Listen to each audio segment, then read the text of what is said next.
Ready. Not Shabbat. Shalom, everybody. Apologies for the late start. Bam, you mind leading us in prayer? Yeah. Oh, go ahead. You recording? Yeah.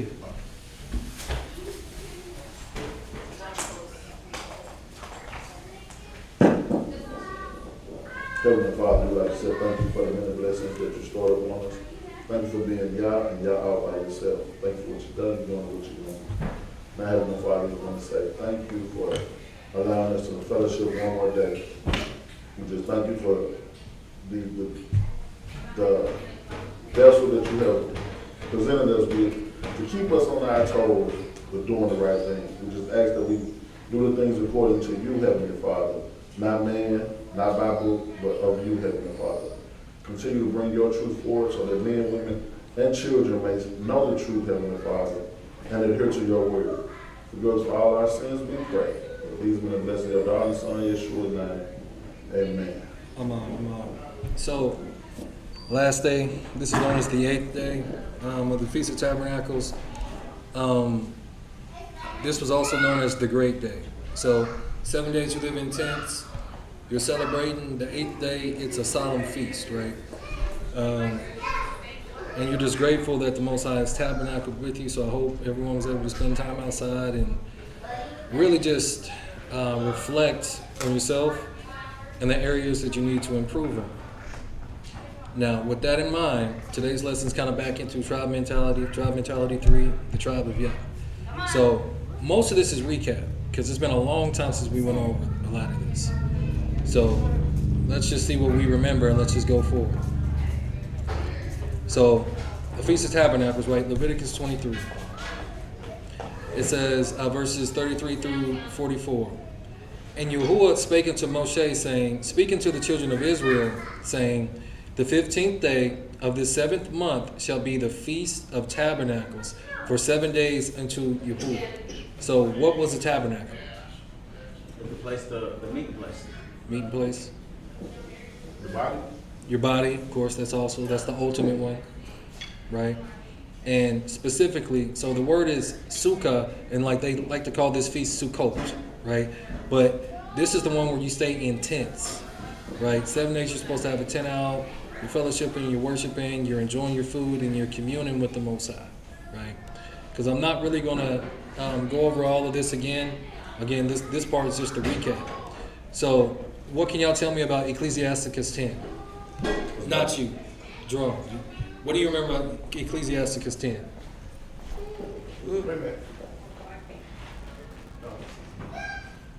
There was a specific question. Who is worthy of? Who is worthy of? Wait, don't say it. Huh? Honor. Right? Honor. Who is not worthy? And then who is not worthy of honor. So again, in this time, you're supposed to be reflecting and making sure that you are worthy of honor, right? Huh? Yeah, I know, because can y'all tell them kids to quiet down in there? Worthy of honor. So who was worthy of honor? The children of us. It said human offspring, but who was not worthy of honor? Children offspring. Human offspring. So what separated them? Following the commandments. Following the commandments, that makes you worthy look at me remembering stuff. of honor. There you go. Wait. Right? So we're done with that part. It only took 8 times. Hey man, so when we were talking about tribe mentality, we started looking into Psalms 23. Do y'all remember that one? Mm-hmm. Right? Psalms 23. Yahuwah is my shepherd, I shall not want. I don't need anything because I trust and I depend on him and he is my source and supply. Right? He maketh me to lie down in green pastures. He leadeth me beside the still waters. He restores my soul. He leads me in the paths of righteousness for his name's sake. So when he says that he restores my soul, what did that mean? Replenishes it up. Replenishes you, right? Rejuvenates you, right? Gives you life every day. So again, this is a feast you're supposed to be giving the Most High the praise for giving you that rebirth every morning to get up and go work for master, as you say, on the plantation. You know, being a bus driver, dealing with kids, everything that we do, right? Dealing with spouses, but helping them, because you talked last time about it was giving you peace to be able to handle the situations and circumstances, right? So that's what the Most High does. So do y'all remember what that word name, when it says namesake, meant there? Shame. Shame, right? Shame. It's the word shame. Because they like to say Shem, but when you go to the pronunciation, it's actually shame. It says it right there. His namesake is shame? So name, right? Name is actually shame in the English, right? And it means his fame, his name, his honor, or your reputation. So as we keep going, so sake. Do you remember what sake was? So it's actually ma'an. It's man. So his namesake is man. So that all ties into who is worthy of honor, right? Human offspring, right? So that's his purpose and intent and his order, right? For his namesake, he does these things. Those that cry unto him, those that believe in him, and those that have faith in him. Now, we're going over tribe mentality because we know all the stuff that's happening in the world. I'm not even going over world events today. But with that same mindset, you prepare, but you don't fear the things that's coming on you.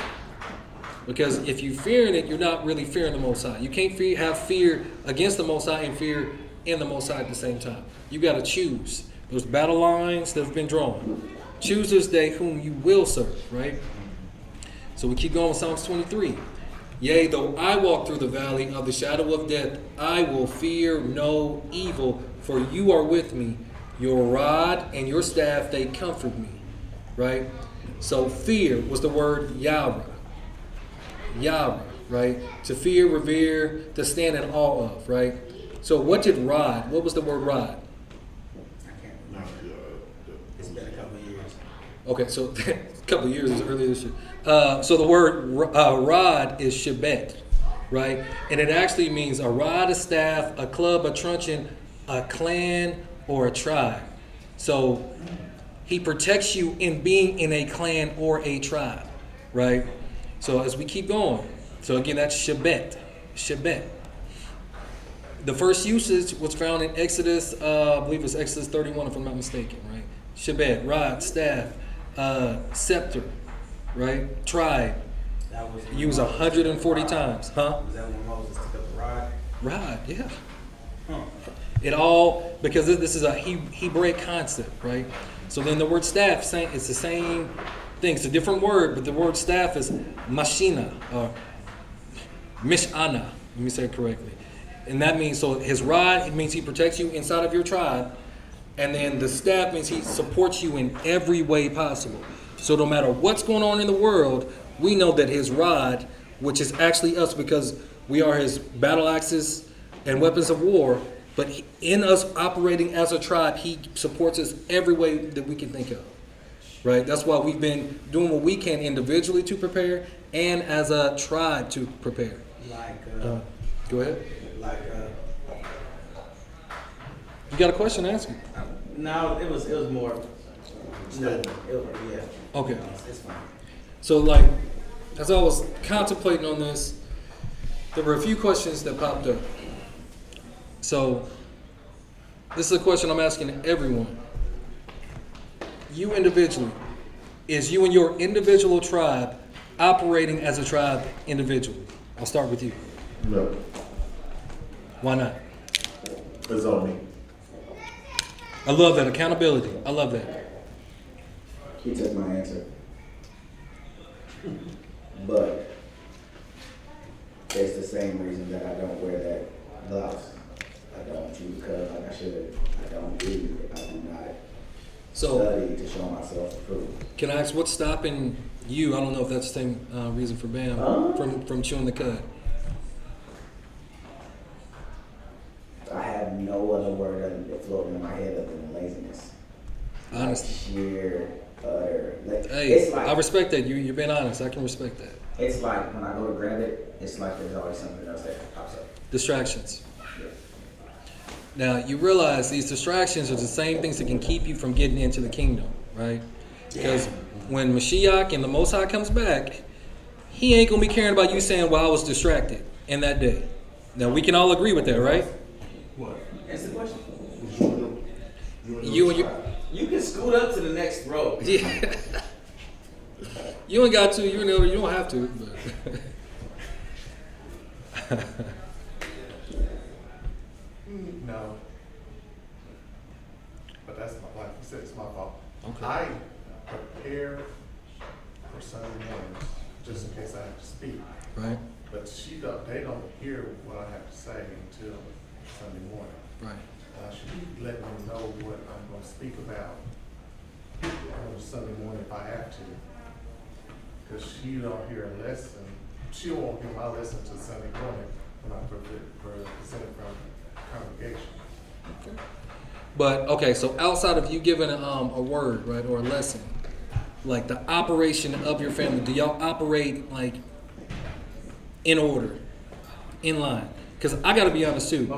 Oh, go ahead. Sometimes, yes, but other times it's like it's just busy. Right, exactly. Busy. So even with me, there's things that I'm lacking in also. Busyness, stuff pop up, all these other obligations will happen, and then sometimes both of us be so busy doing different things. There's a failure to effectively communicate, and that was something that we were teaching about, earlier in this year. But that is something that I am willing and I'm working on rectifying. One of my biggest problems, is, I know I'm not supposed to spend money on Sabbath. I know, and I stay in my head about it, and I end up doing it anyway. For some reason, there's always kids get hungry, and I just don't feel like cooking if there's nothing in there or whatever. And with her having the issue she has, it's hard to even cook anything. And then there's having games on the Sabbath, and then there's all that stuff eats at me. It's like, if you need gas, the Most High gives provide stuff, but He also provided you food. So especially with that one. So whenever the Ten Commandments came down, that did not come down with the Ten Commandments. When you look into the history of it, the buying and selling on the Sabbath day did not come down until after the Babylonian captivity. So when you start reading in Ezra and Nehemiah, you'll start seeing that the strangers, the people of other nations, kept coming in on the Sabbath day, tempting us to come buy stuff. So instead of spending time with the Most High, we would go and spend stuff. So Nehemiah was like, look, if y'all come here again, I'm going to put hands on y'all. So that's when it became implemented. Now, we know the Most High. Like you said, stuff does happen. I'm not telling you to break no commandment of the Most High, but understand the spirit behind it. He don't want you to be so busy with doing work and buying and spending on the day that you're supposed to give to Him to where he don't get none of your time or attention. That's the spirit of behind that law, right? So now, if you're just doing it willfully, and if it's just laziness or whatever, that's different. But when stuff comes up, the Most High is not going to be like, oh, well, my commandment is this and this and that. That again, the original 10, and when the stuff came down, that wasn't there. Again, if you look into the history, the Babylonian captivity is when that got implemented, according to the different historians that were putting the scriptures together, right? But again, I'm not telling you to break no commandments of the Most High. So that's why the day before is supposed to be the preparation day. Try to prepare as much as you can. But like you said, sometimes stuff happens. What if all of a sudden your plumbing goes bad and water's leaking everywhere? What you supposed to do? Just let your house get ruined? It's just like the Messiah, they came with him with that. They was like, oh, your man eating them. So we like, they're supposed to go home. Like, they can't eat. They got at them for eating on the Sabbath? Because that was hard. They technically was harvesting. Right. So it looked like, oh, look, but they're plucking corn. Oh, look, they're working. They're breaking it. He said, man. Oh, okay. The Sabbath was made for man, not man for the Sabbath. So again, you got to start understanding the spirit behind different laws, right? So that was a question about operating in your individual tribes. I just want to make a statement. Go ahead.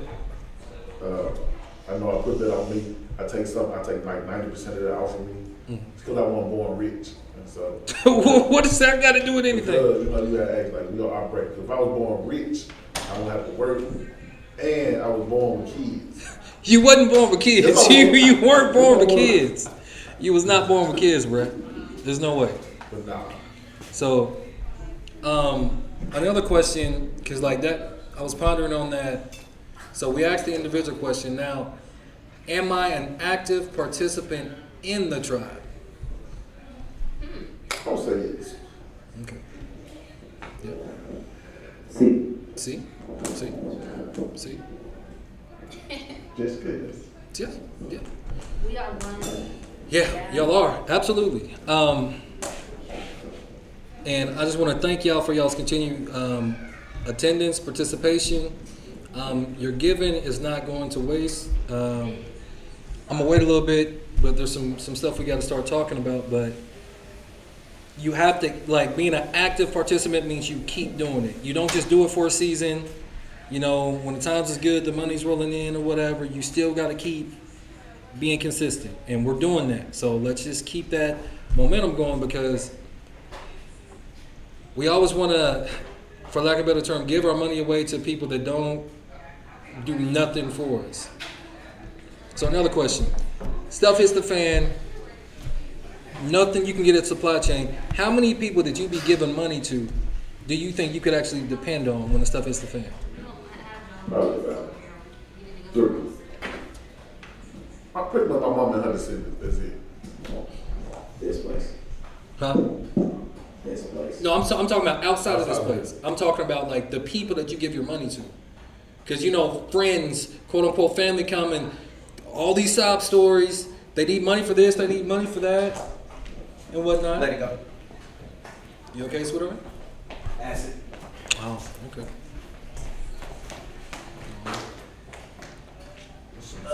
For my kids. So you said your kids, no. So you said 2 people, Jerome? He just, She got really bad That's ass. money to our kids. good. Well, that's good. But like, so that shows me that that is a tribe mentality. Because a lot of times it be people that we just kicking it with. Maybe we helping them out, and we know, you know, once the shoe's on the other foot, you ain't gonna have a pot to piss in. So, like, understanding and remembering that the ancient paths, because even though they try to hide everything into globalism and all these social and political politics, and they try to trick you with words, what they don't want you to really understand is the leaders, the rulers of this world, that should not be, they always operate in a tribe. If that was not the case, why did you have to work so hard to get some semblance of freedom? You know, 3/5 compromise. You 3/5 of a person. You all this and that. They started what they do, redlining when you try to get properties. You know, they try to segregate you. They only want you in ghettos because they operate in a tribal mindset. But they want us to operate, well, we just give everything to everybody else and we keep nothing. When other ethnic groups come over here, what do? When the Chinese come over here, they hire their own, right? And so their money keeps circulating inside themselves. The Africans that come over here also, right? The Indian people, the Hispanics that are doing all this work around, especially around this place, the contractors. You look at them, they don't got nobody that don't look like them, right? So they understand this tribal mindset, and when you're operating like that, you can really control group economics. When Moses came down, right, from the burning bush and went and saw his brother, the first thing that they did was what? When he met up with Aaron, after he met up with Aaron, showed him all the signs and wonders, what was the first thing that they did? Do y'all remember? So they didn't just go straight to Pharaoh, just them 2. They went to the leaders of the tribe, right, of the different tribes, and showed them, and they came together like a true nation. Right? It wasn't just Moses and Aaron going behind their own strength. It was the rod and the staff coming together, and the Most High being the staff supported them in every way possible. So this tribe mentality is switching your mindset to be like, okay, stuff hits the fan. Okay, I know who in my family that I could trust, immediate and extended, but I know that my tribe be tribing because my tribe is planning. You know, we're buying stuff. We're trying to put things in place to where when stuff hits the fan, we're not going to skip a beat. You know, we got people that can farm. We got people that have chickens. We got people that can drive trucks, right? We got people that, you know, been in the military training. Like, we got so many different parts of the body that's coming together to where if we continue to grow together, when the stuff hits the fan, we're going to be all right. And people are going to be looking like, how come they're all right? But there's a danger in that, and we're going to talk about that here in a minute. Go ahead. That right there. Right there. See pronunciation? See that word? Mishana. See right beneath that? Which one? It says root word. Yeah. That's why we all right. Huh? Rooted in it. That's why we all right. Rooted. I like that. I like that. Rooted. Dig it. I can dig it. Right? Because again, our enemies, they've known this, right? Again, the first time it was used was in Exodus 31. I'm not going to reread that. And it referred to the tribe of Judah, right? A Judite. So the word there was matah. So there's shevet and matah, right? When it comes to the word for tribe or staff, they can be interchangeable. So now, I had asked questions. What is a tribe? What does a tribe operate in? That question, the second question. Because we know what a tribe is, right?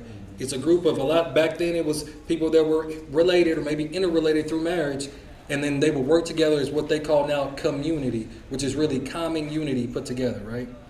So what system does a tribe operate in? Do y'all remember that? Okay. A community. Of course it's a community, but a tribe operates in a patriarchy, right? Remember, because everything in this world is backwards, it's upside down. They don't care about our feelings, our emotions, nothing. We make all the money, we don't get to spend it on anything we want. We just give the money and everything else to the wife that makes happy wife, happy life. That's not what Mashiach is coming back to establish. Happy spouse, happy house. Right, happy spouse. That's what we say here. Happy spouse, happy house. But getting things in order means sometimes you got to step up and prove yourself a man, you know. But that don't mean you got to be so domineering to where you don't listen to the wise counsel of your significant other, because that means that you're being foolish. Because, you know, when a man findeth a wife, he findeth a good body. So Good body. when your wife is in the right spirit, giving you words of wisdom and understanding, you have to take heed to it. It can't just be, I'm a man, so I ain't got to listen to nothing you got to say. No, you a fool. Tell me what you told me. And if that 9 times out of 10, if your wife is out of line, check yourself, bro. Self-check. Self-checkout. That's a miracle. You gotta look in it. Yeah. Because a lot of times, not every time, attitude or being out of line reflects leadership. Remember the Titans, right? Patriarchy. Bars. Patriarchy. They messed that movie up. So what's the definition of a patriarchy? Led by a man. Right. But So not just any man. I mean, the head of the household is supposed to lead. However, pause for effect. If the head of the household is leading them into damnation, yep, that's different. then they should seek the next leader.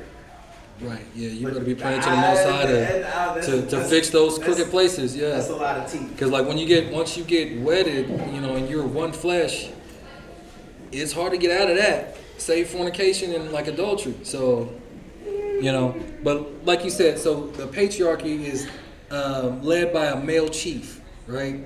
Again, that's completely different, like to the normal American society, because you'll do anything just to shut your wife up. You want to hear her nagging and controlling and complaining about everything. You gotta correct that, and you have to ask the Most High to give you the strength and the wisdom on the right way to correct that, because each situation is different. Every situation is different. So it also says a patriarchy is a social organization marked by the supremacy of the father in the clan or family, legal dependence of wives and children, and the reckoning of descent and inheritance in the male line. That's why most of the time when you read in the scriptures, you see, you know, Abraham, Isaac, Jacob. You don't see the daughters, if they had daughters, hardly ever, right? It's a different mindset. This is the mindset of a tribe, patriarchy. Right? So, go ahead. So, with that being said, I have one son. Mm-hmm. I have 2 older daughters. Mm-hmm. And I have 2 houses. Mm-hmm. I know I'm going to own a couple more. Good. However, I'm leaving behind each one of them a house, or am I supposed to, by law, leave it to him? So like the male heir is supposed to get like the double portion. So back then, if you were to have 3 houses, your male heir would get 2, and then there would be one other house, and then you would figure that out. Now, I'm not telling you how to govern your own household, but your male line, I mean your line goes through your son. Not trying to take it away from your daughters, you know. You still leave them an inheritance. What you should be focusing on is making sure that they're with the righteous man, to where you don't really have to worry about that, right? So you have to be the example that they try to find out when it's their time to find a husband, right? So I really wouldn't like worry about that. Like, Okay. yeah, the Most High, he'll make a way. Don't worry about that. So now, patriarchy. In a tribal structure refers to a hierarchical system of a society in which men control political, economic, and cultural structures. The significance of virginity in patriarchal society structures, the honor-shame complex. Patriarchal systems persist in most tribal and developing countries in Africa and the Middle East. America is the only one to where it's not really like that. Like you go to them other countries and like a woman that's a virgin, like that right there, like that's the only type of woman that you really look after. Because when a woman's been with multiple men, it's shameful. Unlike everything else in America. What? Just smack that. Oh, I have no clue. I couldn't tell you. I don't know what you did today. Isn't England run by a matriarchy? Sure. Or, no, she passed away, did she not? Yeah, she. And now it's run by a king, Yeah. as you were. Mhm. So we get that. We get this. So I'm gonna keep going. So the tribal statistics. What up, King? Of patriarchy. So tribal populations constitute 6.22% in over 90 countries in the world. The United States has 2,907,272 people that are operating inside of a tribe. Africa had the most. Africa has tribes in 54 countries with 3,000 different tribes of over 1.3 billion people, right? So the tribal system is your literal culture, right? So we're moving back to the old ways. Right? We're remembering the days of old because this structure and this system is falling. And you have to remember, every time we went into captivity, that nation ended up getting destroyed. And you talk about the greatest captivity of all time because we've been scattered everywhere. And so there's going to be a lot of nations getting destroyed. So we have to be operating in a manner to where when it goes down, we still going to be tribal. We going to be all right. So again, like a lot of this was a recap. And then we could have went to Isaiah 3 to show that it's a curse to you. Because it says that children are your oppressors and women rule over you. Talking about the curse of the people at that time, right? So now, talking about a tribal mindset. So there's this article about a tribe. And if you don't mind, go ahead and read. The neuroscience of tribalism. The neuroscience of tribalism. Why is the brain tribal? The brain plays a significant role in our cognitive, emotional, and social functions. One fascinating aspect of the brain is its inherent social nature. So wait, our brain has a what? Fascinating inherent social nature. So it's natural for us to be in a group or a tribe, right? That's normal. Keep going. We are wired to thrive in social contexts and seek connections with others. Neuroscientists have extensively studied this phenomenon and identified several neural mechanisms that underlie our social behavior. In this post, we will delve into the neuroscience of tribalism and why the brain is considered an integral part of our tribal nature. So it's literally in our brain, almost like it's in our DNA to be a part of a tribal system. That's why we feel so out of place in all the lands that we've been scattered, especially over here, right? Because they told us how we're supposed to operate, how we're supposed to think, who we're supposed to love, what the Messiah, what the angels, what everything looked like. Everything counter to us, right? Made us hate our own image, right? So again, with this tribal mindset, we are purging. We've been talking about the purge, the purge, the purge. In order for that to take effect, you have to purge your mind of all of that with a clean slate and let the Most High fill it with the correct images in it, right? Keep going. I was How listening. tribalism connects with neuroscience. Tribalism refers to humans forming social groups and identifying groups, driven by shared identity, values, and goals. The neuroscience of tribalism investigates the neural mechanisms underlying our social behavior. J. Van Babel's research has revealed that perceiving others as part of our group activities, the brain's reward system. Wait, so it activates what? Our reward system. So there's something about operating in a tribe that makes your brain feel like you're just getting rewarded. It's just like a great feeling. That was one of the main reasons why I joined the military, because I went to school for a year. That wasn't for me at the time, and I wanted to be a part of a group, but I didn't understand or overstand that I was really looking for my tribe, right? That's why you start seeking after different groups of people to hang out with and to do other things with, because you're yearning for your natural habitat, which is a tribe. Keep going. Fostering loyalty and preference.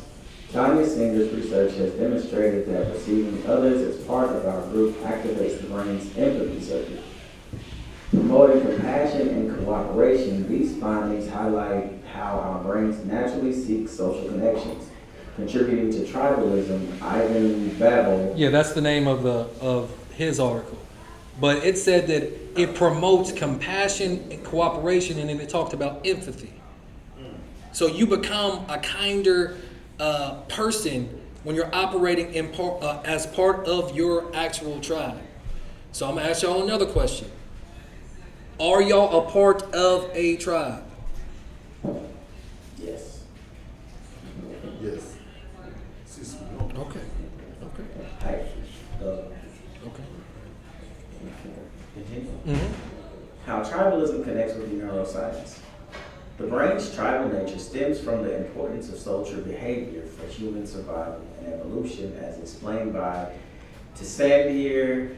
Yeah, you don't have to say his name like that. That's weird. So it says that the brain's tribal nature stems from the importance of social behavior for human survival and evolution. And that's why we've been preparing and talking about it and making strides towards it. Because that was the only reason why they tribed up back then, to protect themselves against warring tribes, to hunt and gather, to farm, whatever you can think of. That's why they formed tribes, for survival, right? Keep going. Our ancestors lived in small groups, necessitating cooperation, coordination, and the development of social skills like communication, empathy, and cooperation, all favored by natural selection. Again, Natural selection. that's what a tribe is about, right? Natural selection was pretty bad. Huh? Natural selection was pretty It can be. It can be, but it's not all bad. bad. Well, I mean, but they abuse everything, though. I mean, anybody abuses anything.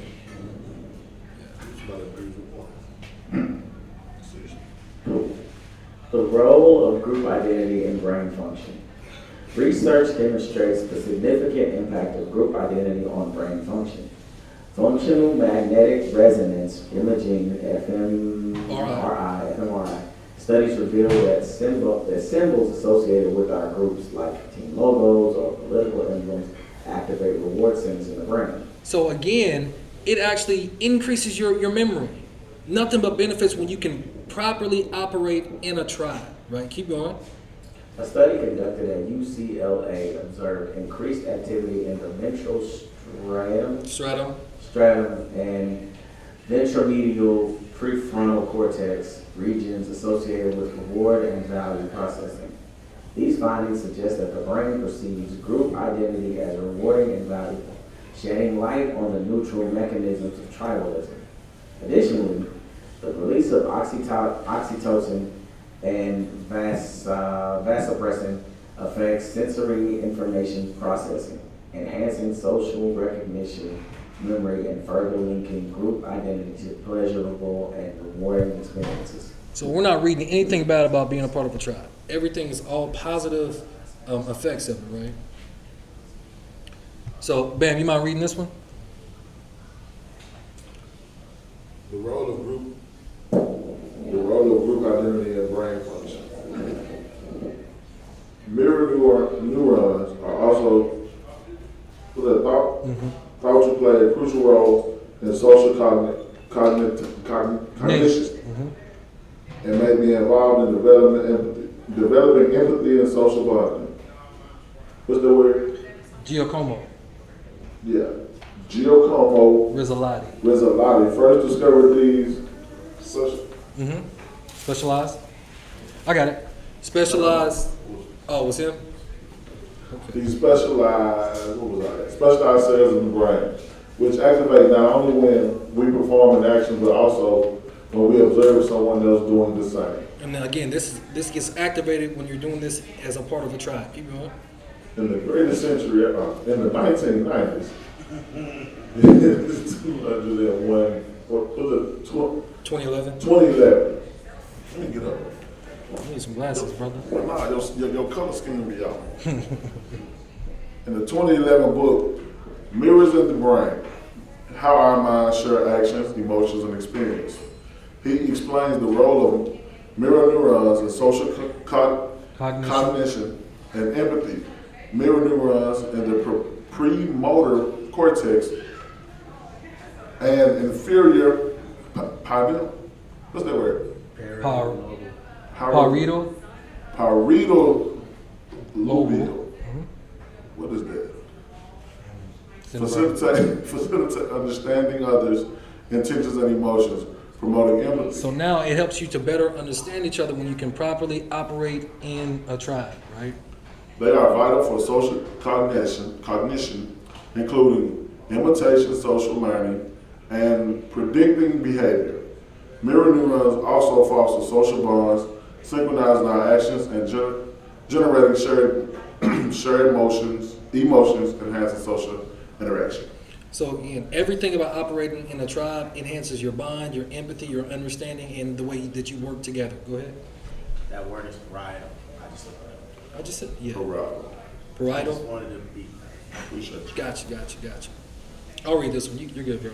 I got it. It says, other researchers, such as Marco Locoboni, have used fMRI to study the neural mechanisms underlying empathy and social bonding. In their study, Locoboni's team found that when participants watched a video of someone they perceived as part of their group, there was increased activity in brain regions associated with reward and social cognition, such as the ventral striatum and the right inferior frontal gyrus. This suggests that our brains are wired to reward us for social behavior, reinforcing our tribal identity. So examples of that would be like when you're watching the Olympics and you're not just going necessarily for Team USA, you want to see someone that looks like you win, or a favorite sports team and you got a favorite player that more than likely looks like you, right? These are examples of what were you going to say? Me? Yeah, I thought you were going to say. No, I was thinking exactly what you were saying, but a couple of slides ago, when I was just explaining operating in a tribe, and it's almost the direct opposite of what our people do. It is. It's like, but then this explains, like you said, when you see them doing good, that's, Obama. Like they got behind Obama. Man. I ain't seen that many. Bro, melanated came out the people- woodwork. That many melanated people behind politicians. Back so hard. And so it's like you said, so it's naturally in us, but it's been torn down to where, like you asked us the question, like, we can't even do it in the household. I guess sad. It's so Yeah. sad. When I say Hasatan has worked a great deal to destroy our families, our mindsets, our tribal identity, it takes work to overcome that. It takes time, it takes effort, and it takes both parties, especially when you're dealing with a significant other. You read material, you work together, you grow together, you forgive each other, you stop holding stuff against each other, right? Sometimes it's better to just bite the bullet and just hold your peace, even if you're right. And that sometimes that be the biggest thing. I'm right, but you know what? For peace sake, I'm gonna bite my tongue this time. I'm not gonna do it every time. But that's you wisdom. said peace or Pete? Peace. I thought that you said for Pete's sake. I'm still trying to figure out who peace. No, it's for peace. It was Peace. mispronounced. Oh, my bad. Yeah, for peace sake. Yeah. Jerome knew what I was talking about. You wasn't using it, but over time, like, we thought it was Pete's sake. Yeah, it might be, but I say for peace. But that, it makes sense for peace sake. Yeah, for peace sake, because you can't win every argument, even if you're right, which is the crazy part at the world that we live in. Because say what? Because back, and I saw this growing up, Mm-hmm. Give me the mic. that the government created this. Mm-hmm. And we're supposed to find wife, Yep. but the government paid the women to throw the men Exactly. out their houses. So they don't need us. So that means that the women, through their husbands out the house to get the money the government was giving them. So when they did that, the women became independent and they had to take care of their stuff, so they were strong. So when a good man came along, they would dog them out. Oh man. So Yeah. then they ended up with men that had to be more forceful and more aggressive than they are. Then you got kids that's like, who raised you? Demons. Because they was raised in a house full of domestic violence. They was And they didn't believe in I do. Mm-hmm. We can live together. Yeah, basically. Because if they didn't have their names on the papers as a married couple, that means they could get all the benefits and he still stays in the house, but there's no, he'll ask, will you marry me? No. They lose their housing, they lose their food stamps, they lose all of it. Girl like that now. And they pay the women to not work. Mm-hmm.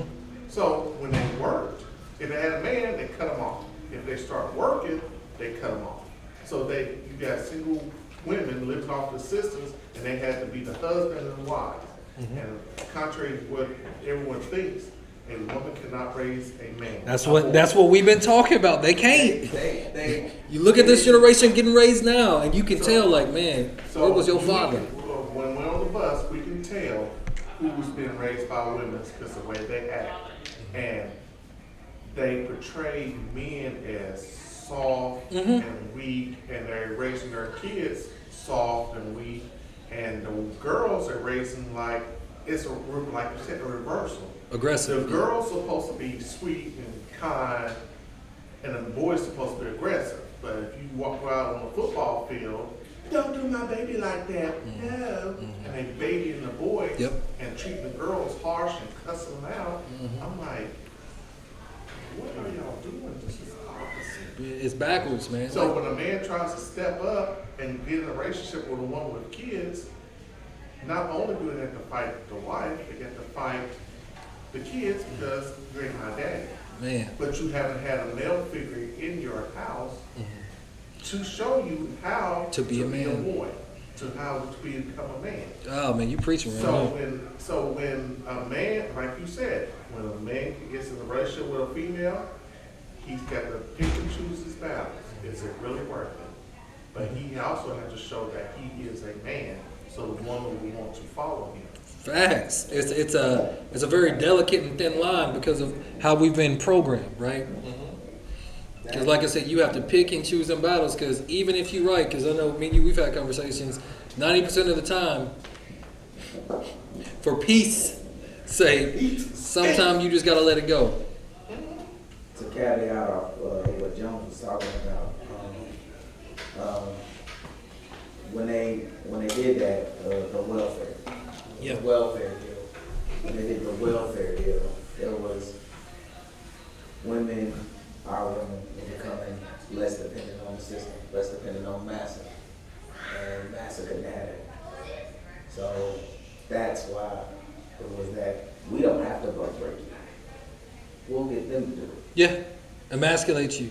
Like there's so many women in this generation that's just gonna try to emasculate they man in front of people and talk crazy to them, and I don't know what be going through these women's minds. Cause like a real man, you talking crazy and act like you gonna hit them and you put hands on them, like y'all don't really know what we could do if we really want to. Especially some of y'all in here. I'm just like, man, if y'all ever got to that point, there's nothing that they could do. But again, we've been raised to be punks, soft, sissy, effeminate men. In this nation, we won't stand up for nothing. We're just gonna because what it is these women have been raised to be bullies, right? And we've been raised to be the one that gets bullied. And so when you tribe mentality, everything gets reversed. We don't play none of that dumb stuff. Ain't no woman usurping authority over the man or nothing like that. Now, how you handle your household is how you do it, but don't you let her usurp the authority over that and let her claim to be a believer in the book, because that's completely against it. And have her show you where it says that she can do that. Oh, I don't care what you say. I'm going to do that, whatever. Okay, you ain't going to have my blessing. And when you fall on your face, I'm just going to look at you. Okay, I told you so. The Most High, He's not going to honor that. You bring that before the Most High, and you know that you said the right things, you did the right things in the right spirit. You bring that before the Most High. When they flop, they're going to come back and apologize. You know what? A lot of these women won't even apologize. Oh, you hungry? Oh, or they just bring you food or something, or trying to change the subject. I'm like, man, this stuff is wild. So you want me to admit when I'm wrong, but when y'all wrong, you know, it's okay. It's just emotional. It's that time of the month. It's not that time of the month. You know, they be having built-in excuses. Smartest thing I ever did. Was You know? doing that. Huh? Smartest thing I ever did, coolest thing I ever did was not say nothing back. Just say okay. That's when I learned to just say okay. And I said okay, and I pushed the basket and kind of let it walk off. She turned around, and she turned around to see where I was gone. And- I was gone. I went home. I'll believe you. In the car. Good. No. And this is not to bash women, because we got a lot of men to be acting like women because they was raised by women, and like Dudder was saying, was never shown a positive male role model. They were never shown how to be a man, how to handle yourself, how to not, let your emotions get the best of you, to where when she's provoking you, putting hands on you, this and that, where you put hands on her, now you got a domestic violence case that's gonna follow you the rest of your life, and she didn't got what she wanted. So again, us as men, we got to take responsibility. Those of us as heads of households, has children, this and that, we have to be that example, right? That's what a patriarchy is about, because you're passing the line on, but they have to see the man that you are, especially if you have daughters, to know the type of man that they want to attract, marry, right? Because if you don't show them that example, they're going to go for Joe Blow on the street with 4 or 5 baby mamas, and then they're going to know about it. Oh no, he's different. He's gonna be different with me. Really? I'm gonna change. Huh? Oh, I'm gonna change. I can fix him. Like, no, you can't. You can't fix no man. Like, all that stuff is crazy. Cause like them dudes, they were raised by women. A lot of them. I wonder how many people thought they could fix the man that had all the demons and he running through the town. A lot of demons in them.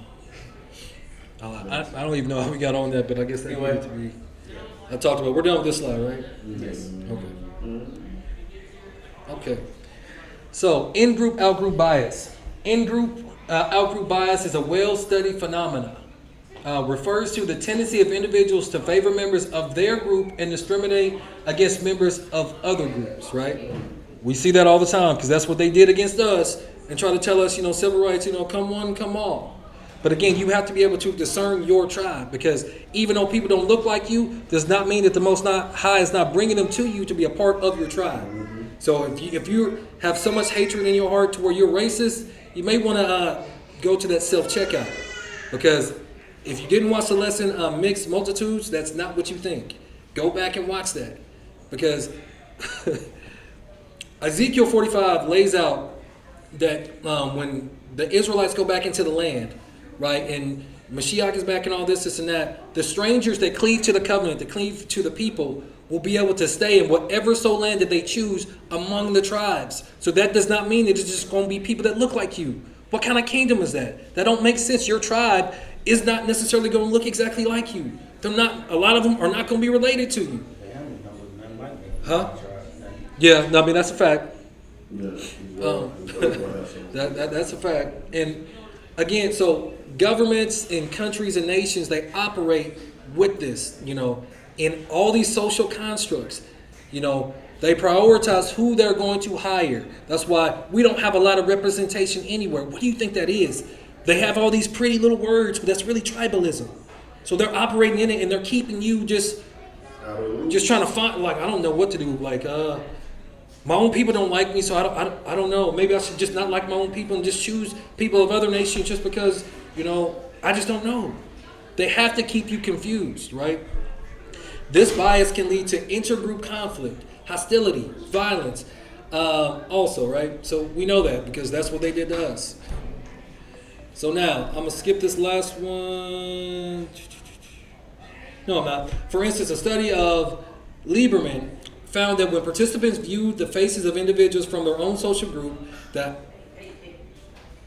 amygdala was less active than when they viewed the faces of individuals from other groups. So there's something that goes off, right? Sometimes it could be like a warning, like, wait, you're not a part of my tribe, right? And when the stuff hits the fan, you want to make sure that your tribal mindset is fully activated. It says this bias may have evolutionary roots. So it goes back to the beginning, the tribal mindset. The origin, right? The tribal mindset. So again, if it's not about black and white, what is a tribe really about? Fellowship. Like-minded. Like, so if it's like-minded people, I like that. Fellowship, right? So we know that Mashiach is our pattern. He's our prototype. He's our example to follow, right? So we're going to go to Matthew 12. Matthew 12. And we're going to read verses 46 through 50. It says, oh, go ahead, man. While he yet talked to the people, behold, his mother and his brethren stood without, desiring to speak with him. So they stood outside wanting to talk to him. Then one said unto him, behold, thy mother and thy brethren stand without, desiring to speak with thee. But he answered and said unto him that told him, who is my mother and who are my brethren? Now, is that not a crazy saying? These people see your mama and your brother right there, and you're going to be like, who's my mother, who's my brother? What you talking about? What you talking about, Willis? Who they be? Okay. What one? What one? I just finished it. Sorry. I just got some about. And he stretched forth his hand toward his disciples and said, behold, my mother and my brethren. For whosoever shall do the will of my Father which is in heaven, the same is my brother and sister and mother. So notice he didn't say his own bloodline. He said, who is willing to do the will of my Father is my mother and my brother. That is his tribe. That is the mindset that you have to have. Like, okay, even if they are, because we got people that are different races in here, you know, and there's others that are given that are supposed to be coming, right? But again, you can't have this animosity toward you can't trust them when they're striving to do the will of the Most High, because that makes them a part of your tribe. So again, if you are racist in your heart, ask the Most High to purge that thing. Now, I'm not saying trust everybody. That's not what I'm saying. But you can't be so bad to where you're not going to trust a righteous one of another nation that the Most High is clearly bringing to you, but you're going to trust the wicked one that looks just like you and is doing nothing but backbiting, stealing from you, trying to take your girl. You don't know what people be into. They could be serial killers or whatever the case may be. So you just don't know.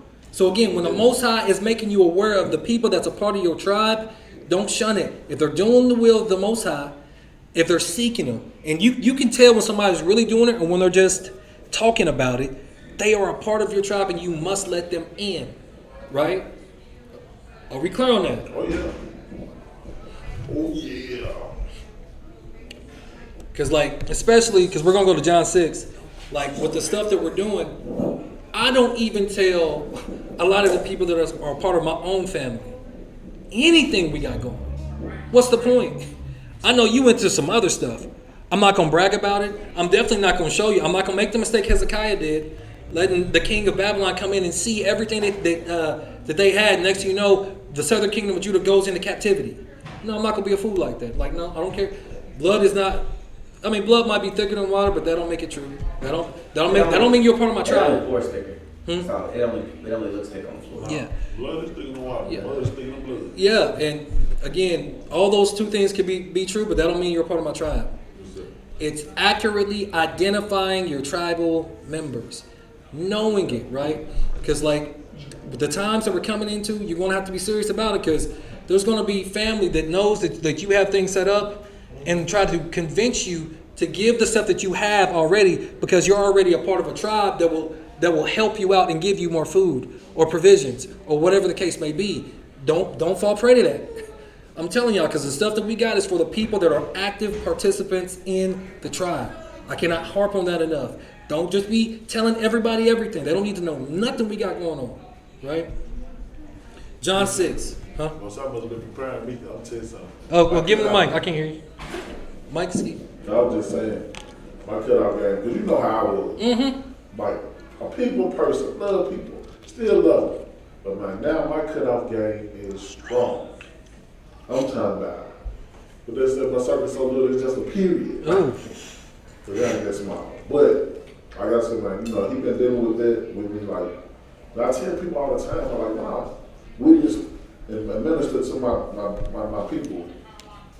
I always get a revelation in it for me. And I'm like, look at me talking to me. I say that big conversation. But my dad used to say all the time, don't start now. I ain't say nothing. But You know it. like God ain't gonna bless no mess, you know what I mean? He circumcised our hearts so we can be acceptable for him. He do the same with our life. We got a lot of mess. And like I tell my cousin, I said, bro, it's hard to climb to the top when you got dead weight. Boy, you know how hard it is to move dead weight? Man, listen, Even if it's only like 120 pounds, like that stuff is heavy. It's heavy. Really heavy. But yeah, so just keep that in mind, fellow listeners. Okay. So, we're pretty close to being done. We only got 12 slides. Most of this is from this. So, John 6, right? Talking about the tribe of the Most High. Because when he comes back, he's coming back for a specific people, and those that cleave to the covenant, they also are a part of the tribe, right?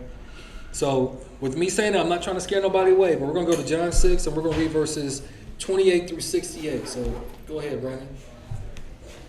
Then they said unto him, What shall we do, that we might work the works of the Most High? Yeshua answered and said unto them, This is the work of the Most High, that you believe on him whom he hath sent. Who did the Most High send? Yeshua, Mashiach, the right? word. They said therefore unto him, What sign Show you. sign are you showing? Then we may see and believe. What dost thou work? Our fathers did eat manna in the desert, as it is written. He gave them bread from heaven to eat. Then Yeshua said unto them, Verily, verily, I say unto you, Moses gave you not the bread from heaven, but my Father giveth you the true bread from heaven. Which is him, right? For the bread of the Most High is he which cometh down from heaven, and giveth life unto the world. Then said unto him, Lord, evermore give us this bread. Daily. And Yeshua said unto them, I am the bread of life. He that cometh to me shall never hunger. Shall never hunger. And he that believeth on me shall never thirst. So if you was to hear somebody saying that, what would that make you think? You would think he crazy. Because that's what they did. Even though he's performing all these miracles, he's performing all these signs, but they're asking for more signs. You're like, well, I'm the bread of life, bro. You don't see what I'm doing? Then the way he was looking, like you said, he wasn't coming. He didn't, like the way he looked. Yeah, he wasn't coming. He No. wasn't coming. According to what they've depicted, he was short, maybe 5'3", with a little bit of a hunchback, maybe a little bit of a fro on him. Like he was a short guy. He wasn't this. The images that they paint, that's not what he looked like at all. Not even close. That's why they had to change everything. He was 5'3" with a hunchback. Yeah. According to what they say, yeah. He had no form of comeliness, bro. He wasn't. Where did you get that from? Not Bro. saying that I don't. I've done teachings on it. I'll just point you to the lesson. Just, yeah. But I said unto you that ye also have seen me, and believe not. All that the Father giveth me shall come to me, and him that cometh to me I will no wise cast out. So those that come to Mashiach, that are a part of his tribe, he's not going to cast out, right?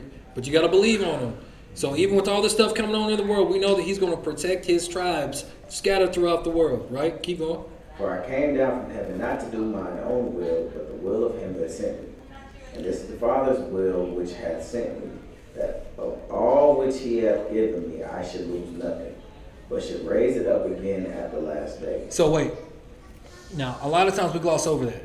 So what was the will of the Father that he just said? Read it again, that last verse. And this is the Father's will which hath sent me, that of all which he hath given me I should lose nothing, but I should raise it up, again in the last day. So all of the disciples, the believers, the people that are a part of the way, that he's given them not to lose any of them, right? That is the will of the Most High. Okay, just remember that. Let's keep going. And this is the will of him that sent me, that everyone which seeth the Son and believeth on him may have everlasting life. And I will raise him up at the last day. That's true. And the Jews then murmured at him, because he said, I am the bread which came down from heaven. And they said, is not this Yeshua, the son of Joseph, whose father and mother we know?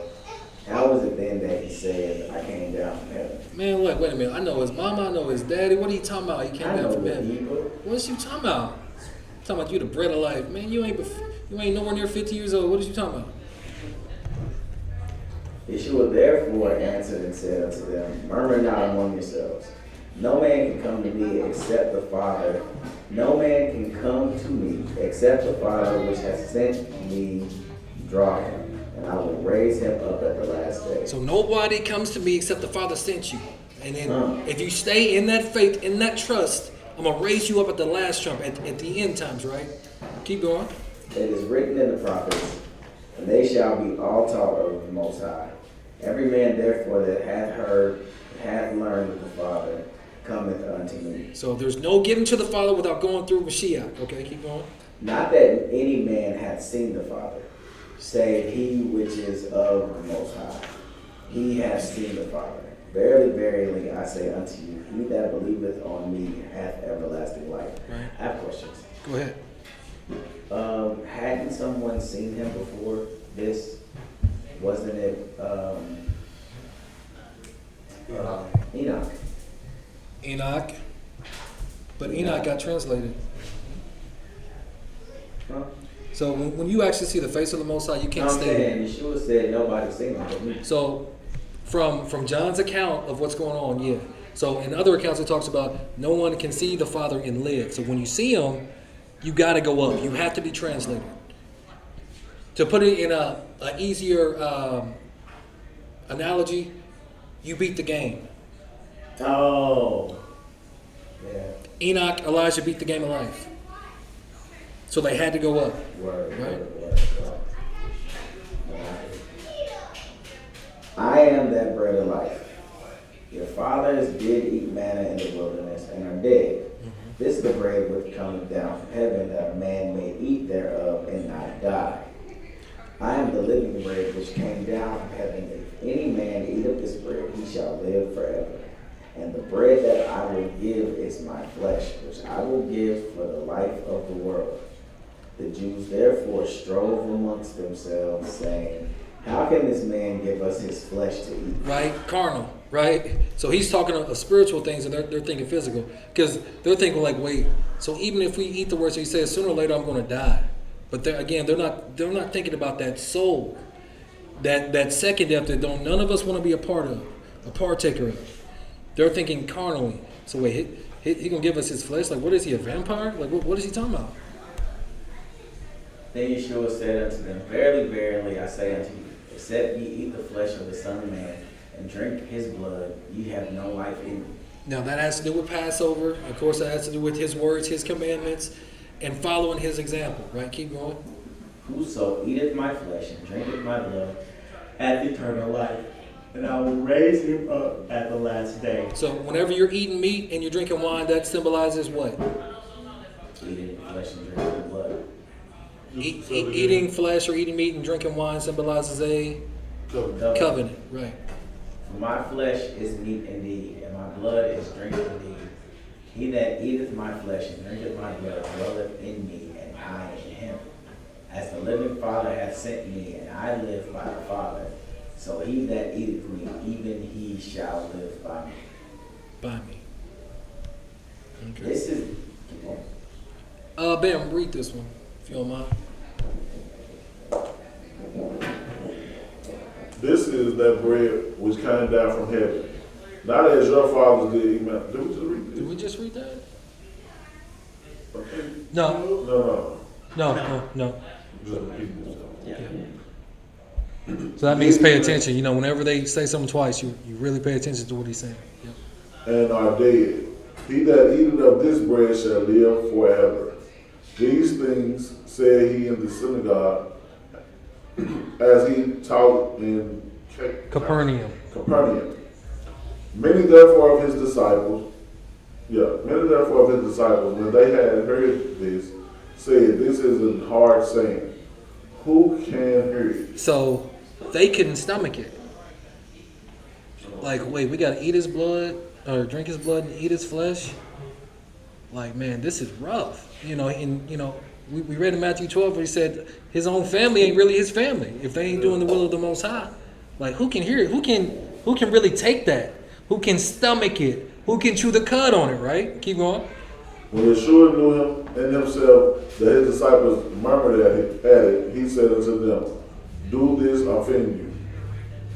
What and if ye shall see the Son of Man ascend up where he was before? So yeah, what if you see me like go up to heaven? Are you still gonna be offended? Would it take that for you to believe what I'm saying? I can read this one. I'm just saying, why you made that little bit? It is the spirit that quickeneth. The flesh profited nothing. The words that I speak unto you, they are spirit and they are life. Again, he was on a whole other level, and they was just way down there, worried about fleshly things. But there are some of you that believe not. For Yahusha knew from the beginning who they were that believed not, and who should betray him, Judas or Judah. And he said, therefore said I unto you, that no man can come unto me except it were given unto him of my Father. So didn't technically all of those disciples come unto him? So that means the Father brought them, right? You said Judas or who? Judas, it's really Judah. So Judas Iscariot is really Judah. Listen, when you said that, epiphany came in my head. It says, so Judah portrayed the Messiah. Mm-hmm. You know, the Most High in flesh. Judah betrayed the Most High in the Old Testament. Pretty much turned their back on him. Of course, yeah. Plenty of time. Yeah, and we were known as the killers of the prophets. Yeah. So just like they believed him not, and he knew who would betray him and kill him, the prophets knew.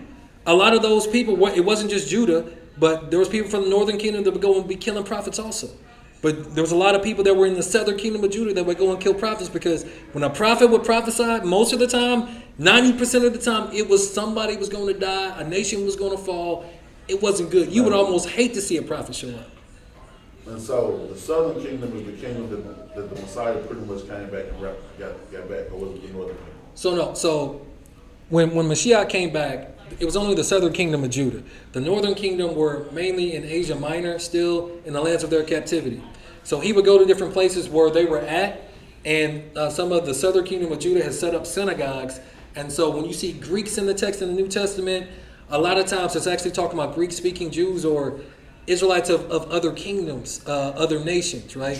That forgot who they were. But also people like Cornelius, who was a true proselyte Gentile of another quote-unquote nation, right? That's what I'm saying. When it comes to your tribe, you can't discriminate if the Most High is bringing them to you. But it's up to you to have that spirit of discernment, because sometimes you have to be able to discern a wolf in sheep's clothing. It's like Mashiach, he knew Judah was going to betray him, right? So a lot of times when Most High is bringing people into your circle, he's trying to see if you have that discernment. Like, I brought him to you to see if you realize that that's the devil. The enemy's near. Your betrayer, the accuser of the brethren is near you. This is the tribal mindset, because in a tribe, you don't let just anybody come in. A friend got to prove himself friendly through adversity. You know, you can't just all come one, it's just all love, just everybody, la-di-da. Like, we don't do that. We don't do that here. Not here. Betray him. And he said, therefore, said I unto you, that no man can come unto me except it were given unto him of my Father. From that time, many of his disciples went back and walked no more with him. So what was the will of the Father? That he get pretty much he's gonna give, that they believe upon the Son. Hold on, I'm going Eating my back to flesh, it. drinking my blood. The will of the Father was for them to believe upon His Son. Pretty much here, right there. I think. It was before those. It was the Yeah, some great, no, right? go back. Right there. I was just looking at it. And this, next. And this is the will of him that sent me, that everyone which seeth the Son and believeth on him may have everlasting life, and I will raise him up at the last day. Read verse 39. Huh? Read verse 39. And this is, Go ahead. Read it. and this is the Father's will which hath sent me, that all which he hath given me, I should lose nothing, but should raise it up again at the last day. So what did we just read? What just happened? They stopped walking up. Some of his disciples left. So Many. so It said many of them. it said many, right? It said Walking no from more. that time many of his disciples went back and walked no more with him. So does that mean that Mashiach wasn't doing the will of the Father? No. That means that they were never really with him because they didn't believe on him. Mashiach is always going to do the will of his Father, right? And so Mashiach, he could discern. That's why he said it earlier. Some of you don't even really believe on me. He had right? more than 12. Yeah, at some points he had 70, at some points he had like over 120. Like he had a bang of them. But then he kept coming with these hard sayings, these dark sayings, these parables, and they couldn't stomach it. Because, again, we just saw him shun his own biological family in front of him. Like, no, my tribe is those who do the will of the Most High. That's my tribe.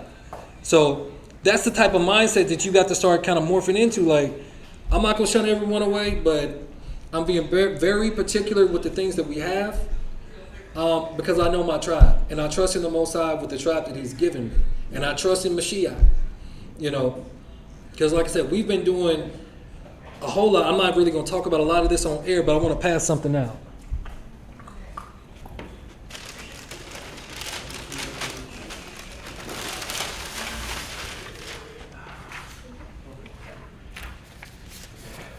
Only to the adults, not you for the.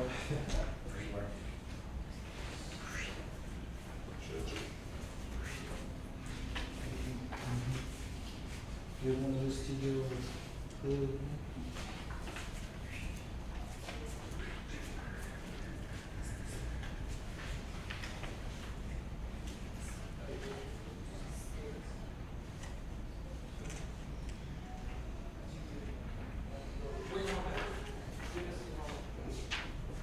Oh, sorry. Oh. So, apologies. So we've been talking about the tribe. I know y'all looking at it like, what is this? So with the stuff that we got going on, it's just been kind of on me to make sure that we're all on the same page with not divulging what we got going on over here to people that's not a part of our tribe. Now we have members that actually give that are not here, right? That are in other cities, and I'll be adding a list so everyone can know who's really a part of our tribe. But we're going to be working on an emergency plan. You know, we're already working on supplies in different places and making sure that we can be producing, you know, farming and all this other type of stuff. But it is imperative when the stuff hits the fan that everybody does not know what we have going on. Because our provisions that we have is for those that are active participants in the tribe. And if you're online and you don't live here, I'm going to try to get your email and email it to you. But if you notice, like on one of the pages, you'll see, especially at the back, you'll see my name on there, right? So I want y'all to read it, really think about it, and if you really want to be a part of this tribe as we continue to grow and move forward, you're going to put your name, your address, your information on there. And like I said, we're going to have like an emergency plan and really start figuring out how we're going to move when the stuff hits the fan. Y'all don't understand. It's been on me like tough here lately. I'm like, man, I'm not saying it's going to happen in 2025. It may not be 5 years, but we're going to start maintaining a certain level of readiness to where it won't matter. It won't matter. Like I'll show y'all some of the stuff that we've been able to do and get, but I'm gonna end this here. Well, I'm gonna read Matthew 24. So when the Most High comes back, according to Matthew 24, the earth will be in tribes already. It's kind of crazy. Matthew 24, verses 29 through 31. Immediately after the tribulation of those days shall the sun be darkened, and the moon shall not give her light, and the stars shall fall from heaven, and the powers of the heavens shall be shaken. So when people try to say you're going to get raptured out of stuff and this and that, he don't come back until after the tribulation. So be prepared in case you have to endure until the end, unless you beat the game like Enoch and Elijah, of life, right? Eliyahu. And then shall appear the sign of the Son of Man in heaven. And then shall all the tribes of the earth mourn.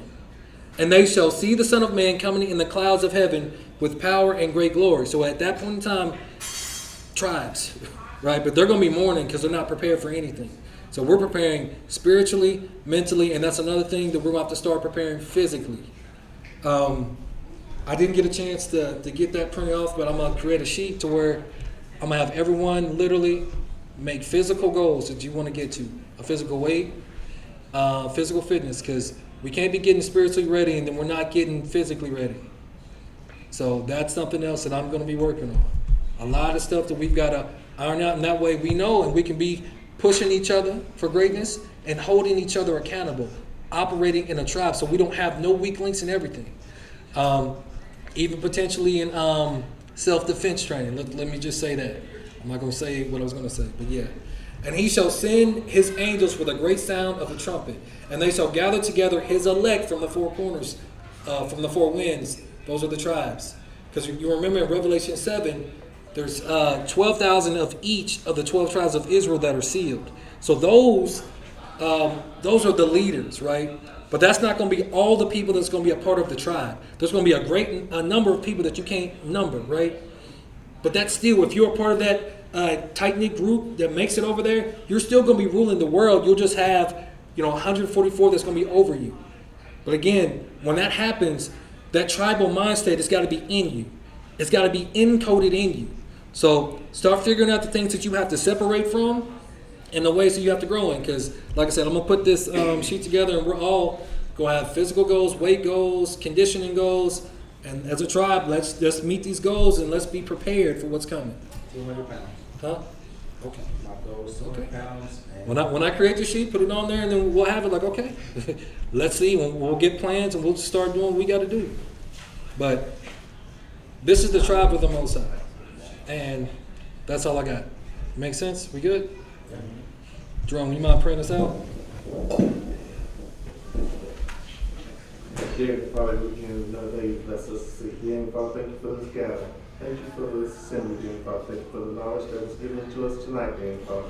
Dear Father, let us apply it to our heart, dear Father. Help us to understand one another better, dear Father. Help us to have the tribe mentality, dear Father.